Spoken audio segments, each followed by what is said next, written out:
Hello viewers, thank you for joining me. I haven't really brought it up yet, but I've been participating in the yearly anime challenge on my anime list this year. This hasn't really been relevant to my reviews, because it wasn't like I had some set structure for how I chose what I watched each month anyway, and even now that I'm working off of specific challenges to fulfill, the process probably doesn't look any different from your side of things. But it does answer the question of why someone might willingly watch an anime they've heard nothing but bad reviews for, which is what brought me to this show. Though I did watch both seasons of Aldnoah.Zero, the plan is to keep spoilers to a minimum, and my thoughts on Season 2 will be brief. There's a lot of backstory here, and I'm going to try to get through it as coherently as possible.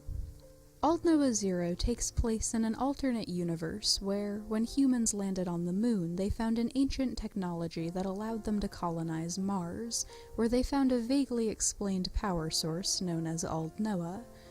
The power to control and activate Aldnoah was given to the researcher who discovered it and all of his descendants. This was the start of the Verse Empire. The first emperor gave the power to use Aldnoah to a group who'd sworn loyalty to him. This group would come to be known as the Orbital Knights. They were protectors, basically, and for a while the two civilizations lived in peace. Unfortunately, despite all of its advanced technology, Mars doesn't have the resources Earth does, and this led to tension between the Terrans and the Martians. This tension would eventually lead to the Verse Empire's first attempt to conquer Earth. This conflict would come to be known as Heaven's Fall, and ended in the destruction of half the moon and a fragile truce. But this is all still backstory. Our story takes place 15 years after Heaven's Fall, when the world settled into this new peace. But things are about to get exciting. Princess Salem is preparing to make her first journey to Earth as a show of peace and goodwill. Unfortunately, she walks right into a conspiracy to have her assassinated. The car that was escorting her through town is attacked, and the news goes out that Princess Salem was killed by Terran rebels. This leads to a renewal of the war that ended 15 years ago, and the Martians are quick to launch their attack. You might have guessed, though, that things are not quite this simple. A group of kids get stuck behind in the area where the princess was attacked while everyone else is evacuating. This is about the point I would give you a rundown of the characters, but honestly, they're not that memorable. The only one you really need to know is Inaho Kaizuka, one of our main protagonists. While headed back to the school to take cover, Inaho runs across two mysterious girls who were also left behind. They're a little strange, and he assumes at first that they're foreigners, but it's pretty clear to the viewers right away that this is actually the princess in disguise and her lady-in-waiting. Which means, of course, that she was not in the car that was attacked, and a war is starting up over a tragedy that didn't actually happen. Salem knows this and wants to get in touch with the government as quickly as possible to straighten this mess out, but things are about to get even more complicated. The kids are not the only ones left in town, and it turns out that the plot to have the princess assassinated was not a Terran idea, but a Martian one. The Orbital Knights had been looking for an excuse to go to war with Earth again for a long time. Killing the princess was just a means to an end. But they did have allies on Earth, allies that are quickly disposed of once the job is done. But this doesn't go perfectly according to plan either. The Orbital Knight tasked with disposing of the rebels gets everyone but Raye, the leader's daughter. She escapes and is saved by the other kids, leading them into their first real battle. It was around this point that I started to really appreciate that Inaho and his friends are really just regular kids. The last war is recent enough in this world's history for them to have battle training and theory classes in school, but Heaven's Fall was 15 years ago, and they're only 16 or 17 themselves. These kids don't remember any actual warfare. But the knight piloting the Martian cataphract, which is what they call the mechs in this show, has made it pretty clear that he's willing to destroy the entire city just to get to this one girl, so now they have to find a way to take down this super advanced enemy with just their rundown school training equipment. And it was around this point that Aldnoah.Zero started to get really good. They accept from the beginning that they're not going to be able to overpower this thing, so they find a way to outsmart it. The reason the Earth forces have been having such a hard time fighting the Martians is because their Aldnoah-powered cataphracts have this impenetrable shield, but every power has a weakness. While the shield is up, the Martians can't see out, so they rely on satellite signals to navigate their surroundings. The kids are safe at the school because they have to go through an underground tunnel to get there, and ultimately they're able to destroy his satellite receptors, so he has to lower his shield. And this was where Inaho started to shine as a main character, as he was the mastermind behind this whole plan. But though they're able to fend off this first threat, they're not the ones to deliver the final blow. There's one other major character at play here. Slain Troyard is a boy from Earth who's been living on Verse. About 5 years ago, the princess saved him when his ship crashed, and he's been fiercely loyal to her ever since, teaching her about Earth. It helps, of course, that Asylum is literally the only person who's ever kind to him. The ability to use Aldnoah has led to the Martians thinking of the Terrans as a lesser species, and themselves as something like gods. The powerful ones, anyway.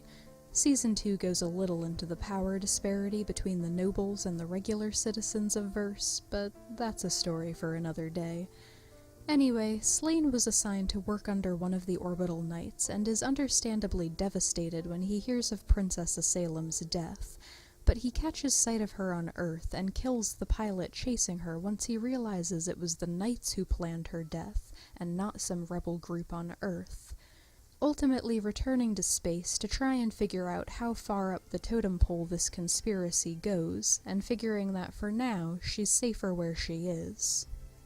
This covers the first 3 episodes. Already there were a lot of interesting connections and plot lines and characters. Lieutenant Marito was another one I was fond of. He's their teacher, and the only survivor from the Heavensfall battle that took place on Earth. The battle that was such a disaster that the government did everything they could to cover up his reports after the fact. So now no one takes him seriously, aided by his obvious struggles with alcohol and PTSD. But he does fight to get back to his students once he realizes they didn't make it out during the evacuation, and he does succeed. They get taken in by the troop Inaho's sister is a part of, intending to be dropped off at a refugee center, but ultimately the war starts in earnest, and Inaho and his friends are considered old enough to be drafted, and so the story goes from there. So early on, I was really surprised that all the feedback I remembered hearing about this show was negative. Granted, I would have a lot of complaints later on, but at this stage there was really only one major problem.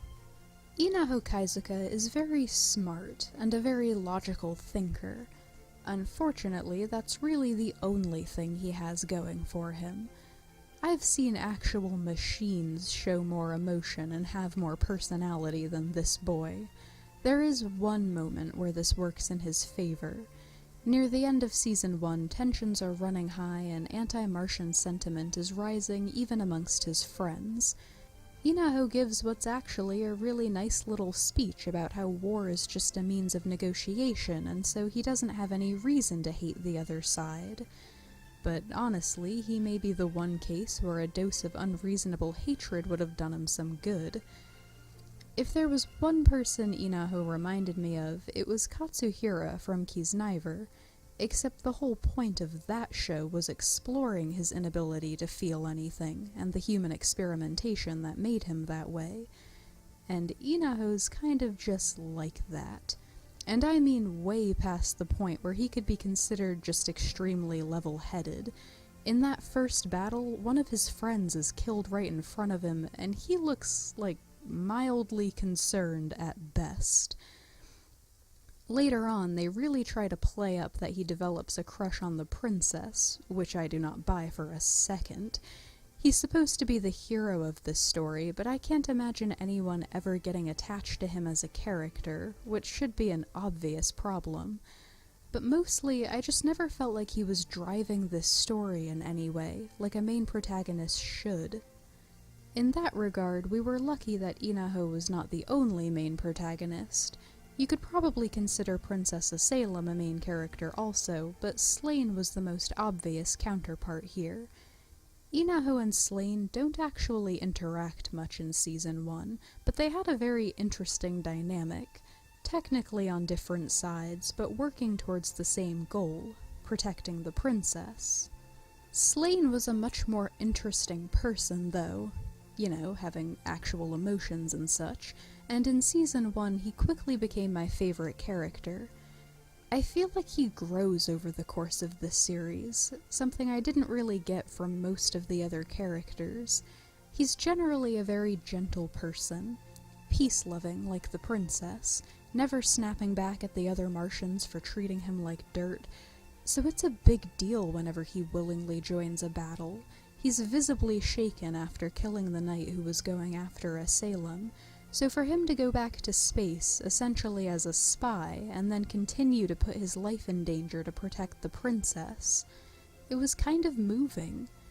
Inaho had even less battle experience, but he was so unaffected by everything that it didn't really feel brave for him to keep going into battle. So I really liked Slain. In Season 1, anyway. I'm not sure I've ever seen a series go so drastically wrong between Seasons 1 and 2. Without going into spoilers, I would like to stress that Season 1 did have a story that already felt complete. It comes down to one final mission to sneak Princess Salem into the enemy base so she can shut down their Aldnoah core. Because the only people with the power to use Aldnoah are the royal family and the orbital knights, this should make it clear to all that she's still alive, taking away their official reason to be at war. Or at least stall the fighting long enough to start up communications again and sort things out that way. Things don't go perfectly as planned, but they do accomplish this much, and in the time skip between seasons we are told that they were at peace again for a little while.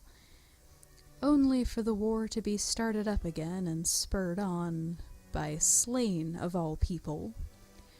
Season 2 is this mess of Slain rising through the ranks of the Orbital Knights and waging war in Princess Salem's name, though he has no problem acknowledging that he knows more warfare is the last thing she would have wanted. And though a second season felt unnecessary from the get-go, they could have made this work if they'd just played it off like Slain had gone crazy with grief after the events of the last season. But he seems to be perfectly in his right mind. The logic just isn't there to back up any of his decisions. On the other side of things, Inaho, who was always a problem, has somehow gotten even worse. I mentioned that his intelligence was really the only thing he had going for him in Season 1. In Season 2, an injury has left him with a high-tech fake eye that allows him to make crazy calculations in real time with ridiculous accuracy. He was already practically a robot with his lack of personality. His success just doesn't have the same feel to it anymore. Anytime he and his friends triumphed over the Martians in Season 1, it was kind of empowering because they were so out of their league. His plans were based on common sense and simple things like knowing how to take advantage of your surroundings in battle, and even with a good plan, they owed just as much to the Knights severely underestimating them. It was one of the things about the first season that won me over right away. I liked that it wasn't just two giant robots in a power struggle episode after episode. Season 2 loses that feeling of an underdog story, and not just because a year and a half has passed and the kids have plenty of experience now.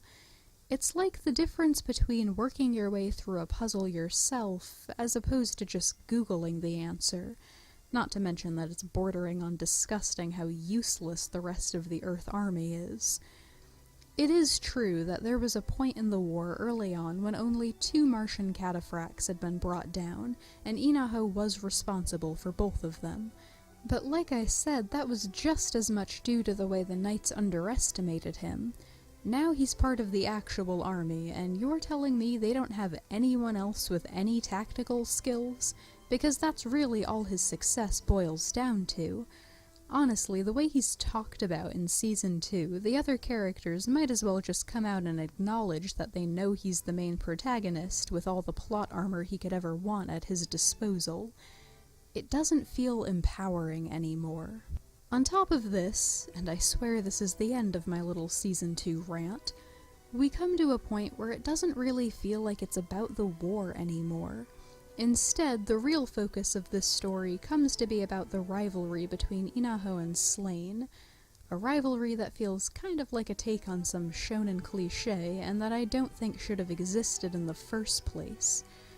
I've really liked their Season 1 dynamic as sort of suspicious allies, but I guess I shouldn't be surprised because Slain's character has already been twisted beyond recognition by this point. The most important point here is that you're not really missing anything major if you take this series only as it stands in Season 1. Personally, I prefer to treat episode 12 like the end. Yes, it's sad, and it's abrupt, but it works with the gritty sort of war story they were trying to tell. So, after hearing nothing but stories of how people couldn't get past the first couple episodes, I was pleasantly surprised by Aldnoah.Zero. Yes, one of its main protagonists has the personality of a slab of concrete and is basically impossible to relate to, and that's a problem. Yes, the power of Aldnoah that this series revolves around could stand to be explained a lot better, but this show actually does have a lot to offer. 2 of its 3 main characters I found to be interesting and likable. I think I've said enough about Slain, but I did like Salem too.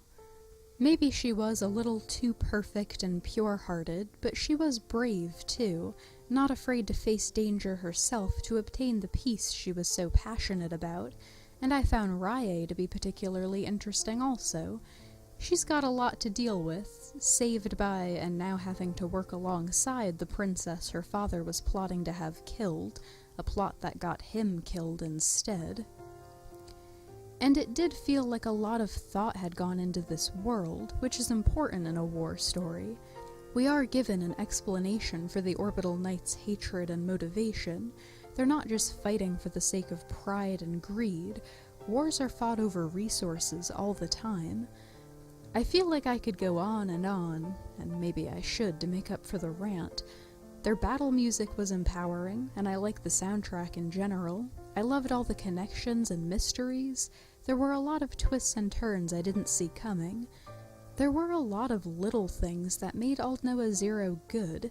It had its flaws too, but I'm kind of disappointed that so many of the people I talked to dropped it. The main complaint I heard was that they found Inaho off-putting, and I can understand that. My advice would be this. Inaho cannot carry this story, so don't try to make him. There are other characters to grow attached to and other components that make Aldnoah.Zero a good story. If you can manage to see around a painfully dull main character, I think you'll find there is a lot to enjoy here. And if you get to the end of Season 1 and like what you see, maybe just pretend Season 2 didn't happen. That's what I'm going to do anyway. I'm glad I looked into Aldnoah.Zero. It's become one of those shows that reminds me that sometimes it's good to try the things you don't think you'll enjoy. So I suggest giving it a chance if you've been putting it off because of bad reviews. Thank you for watching.